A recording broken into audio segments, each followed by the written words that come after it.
Welcome everyone to Time Distortion Guide. This is going to give you some brand new information that you did not know yet, and it's going to definitely save you a lot of time and help you get those time distortions sorted out for your farming of the alpha shiny starters if you are so wishing to do that. Now there has been a bunch of guides thrown out there. There's been some information changes on reliable old sources, but the thing is all that information is so outdated and people have been learning and going by old guides and other old information, but there's actually new information and something that's very, very important that I think a lot of people are wondering about, because I bet a lot of you guys were out there waiting for time distortion in some areas sometimes and wondering, why aren't the numbers lining up? Where is my time distortion? What's going on? I've already waited the max 40 minutes, and if you're one of those people, then this video is for you. Let's have a look. So this is what we're looking at for time distortions, and just to keep it simple and easy to read for everybody, we're just going to look at the time column here, okay? So this is when time distortions can appear as soon as you hit a map, as soon as you enter a new map.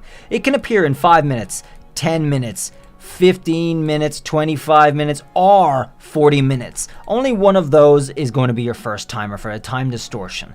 And that means you're going to have to wait it out. Now, things that do affect this is whether or not you're in a battle, whether or not you have the menu up, and all those things pause your timer. And there's new information that also is something that has not been found elsewhere yet until Anubis dug it out, actually, which is extraordinarily important, is the weather. The weather can reset your timer, as he shows here. So if you're waiting for 40 minutes for a time distortion and you find, oh well, 40 minutes has passed and we still didn't get it, and you're wondering why, you might have to wait another 40 minutes. Well, look at this. If the distortion appears timer, if the distortion appear timer runs out while the weather is intense, snowstorm or thunderstorm, the game skips the distortion and schedules a new distortion in a new timer.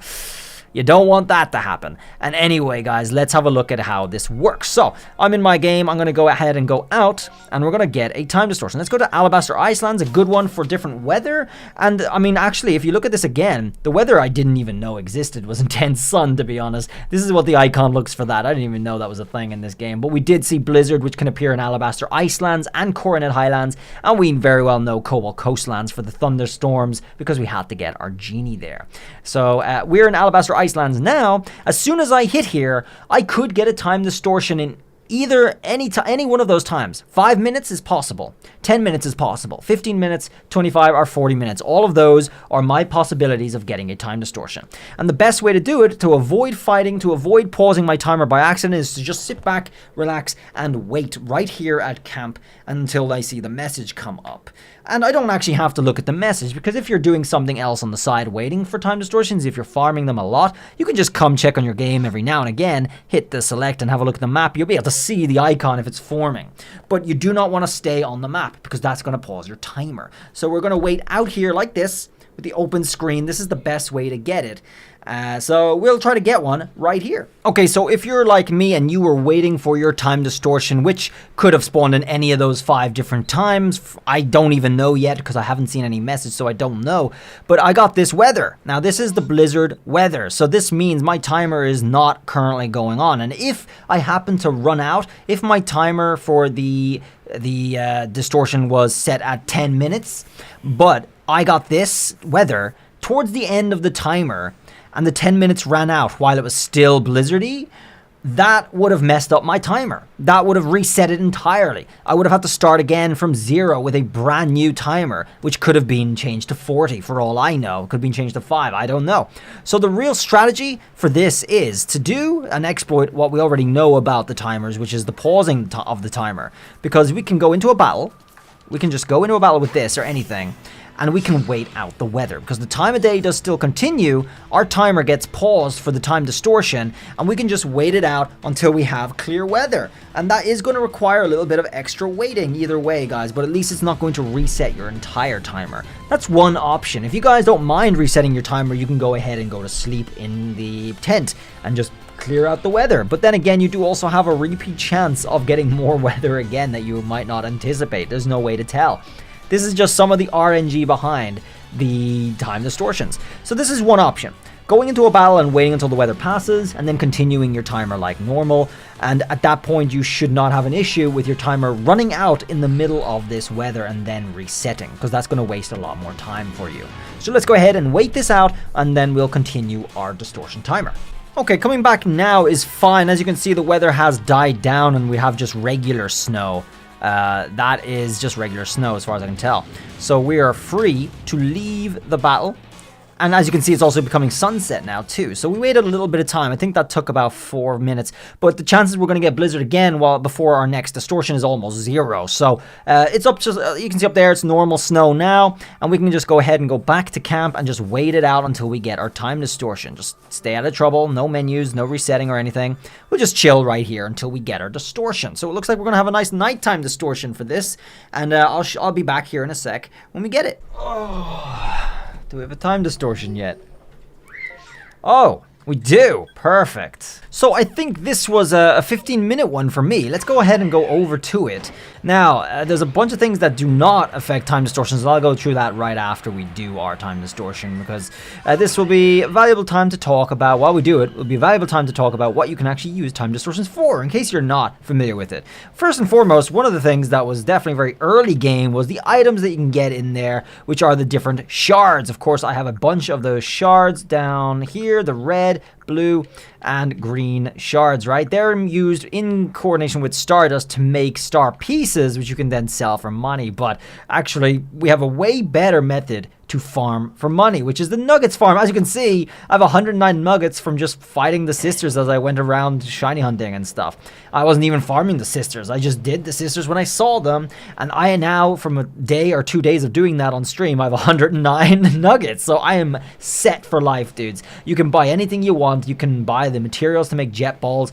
You do not need to use time distortion farming for money whatsoever. But one thing that's really, really important and useful in time distortions is, of course, getting the trade evolution items and all the evolution items for free. As you can see, I got a ton of them here. These are all from time distortions. I got 5 of these. Like, you know, you get everything. And the link cable, of course, is being a new addition here, which is going to allow you to evolve Pokemon that only relied on trade and nothing else, and you don't need to trade them. You just need to use the item. It's really, really handy. And those are just found on the ground in there. Okay, so for your convenience, I dug out the list of all the Pokemon that can spawn in each of the areas for the time distortions. Now, I did mention the starters, and the starters are only going to appear in the post-game. But let's have a look through the list here. Obsidian Fieldlands will give you these Pokemon right here. All of these and only these in Obsidian Fieldlands, pre- and post-game.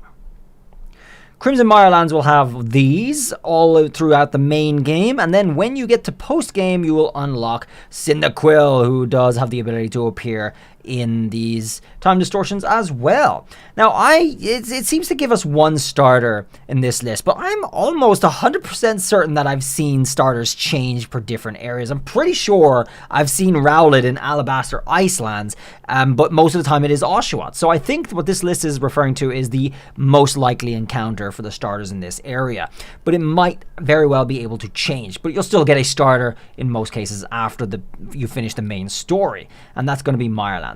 Now, in Cobalt Coastlands, you're just going to get this group here. That's going to be all game.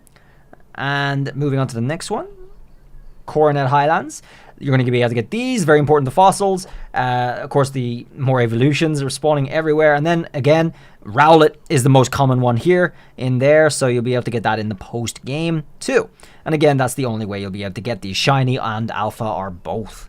And Alabaster Icelands, the last area here, is going to have all of these. And again, we'll be seeing Scissor a lot here. And finally, Alabaster Icelands is this bunch right here. Again, you get the Oshawott most of the time, from my experience.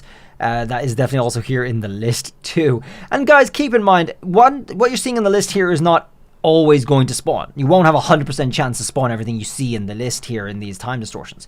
Some of them are extraordinarily rare. It actually took me a while to go in the Obsidian Fieldlands to get a Gengar. So Gengar does not spawn in every single one, but you get a lot of hunters. I just couldn't get a Gengar to spawn by itself for a while. I did eventually, but it takes a while. So yes, you will not get every single one of these every time. Keep in mind, guys, time distortions in the Coronet Highlands, and you can see there's a thunderstorm there, so glad we are not waiting there for a time distortion, because we would have to reset the timer or just wait through the thunderstorm. You can get the fossils in there, and you will need to do that for your decks as well, so do keep that in mind. Let's go ahead and get ready for our time distortion thumbnail. Okay, there she is. Let's go ahead and do it. My tips for time distortion in order to get all the items easily and effectively is to just ride around on Weird Ear and spam A while you do it. Here you can get Scissor in this one too, by the way. That's another rare one to pick up. So let's keep going ahead and pick up some of these. I mean, I'm picking up the shards. You don't need to. I'm picking up the stardust. I don't need to. Really, that's all that's just for money. And money I don't need right now because nuggets are all you need. But what you do want are the trade items. So have a look around for the trade items. That's a red shard. It just looks a little funky. And let's have a look for the starters too that we can get. Not in those spawns, by the way. There's different kinds of spawns in these time distortions. There's spawns that spawn in 2 or 3s, like these Pokemon here, and they will always spawn in front of you every couple of seconds. And then if you ride around the map, there's a couple of different set spawns for different Pokemon that you can get. I'm actually looking for that right now. That will be hopefully a starter, so I can showcase this. But I haven't found him yet. Where the hell? Okay, well, there's an item. There's a trade item. I'll take that. That's a protector, another one. Okay, there's our Oshawott. We did just pop an Oshawott here. That Oshawott is going to spawn here and respawn here periodically. And it's not going to spawn in front of me. It's going to spawn there only. And if I keep riding around, there should be another 1 or 2 other spawns of that.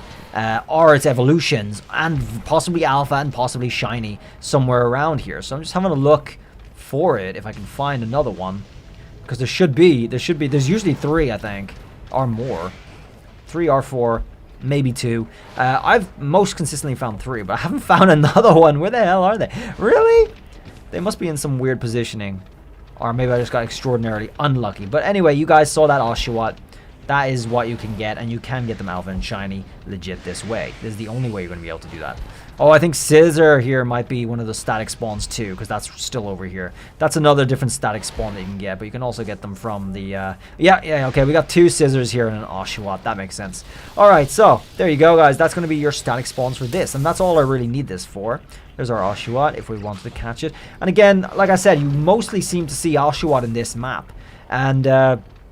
in the other maps, maybe Rowlet and Cyndaquil will spawn in different places. Rowlet I've mostly seen in Coronet Highlands. But like I said, guys, you can get any of the starters in any of the areas that the starters do spawn. Not the areas that they don't spawn. So actually, my strategy for farming the actual recurring spawns is to just stand in the grass and face out into open ground. Okay, so that was the spawn there, the Eevee, and that Seal there as well. That was our spawn. So the Scissor was actually a static spawn. So if we can lose aggro, we can just stand in the grass and face in an open territory. Well, jeez, this guy's really following me. And that will allow you to just see and wait out and see if there's any shinies coming your way. That is the best strategy for time distortions, in my opinion. That's from my own experience. Anyway, I don't really need anything else in that time distortion, so hopefully you guys found that info useful. This is a little extra tweet as well to add things that do not influence the time distortion at all, and that is Pokemon aggression active towards you. So that means the red eye, Pokemon can see you and they're chasing you. That doesn't matter as long as you're not in battle.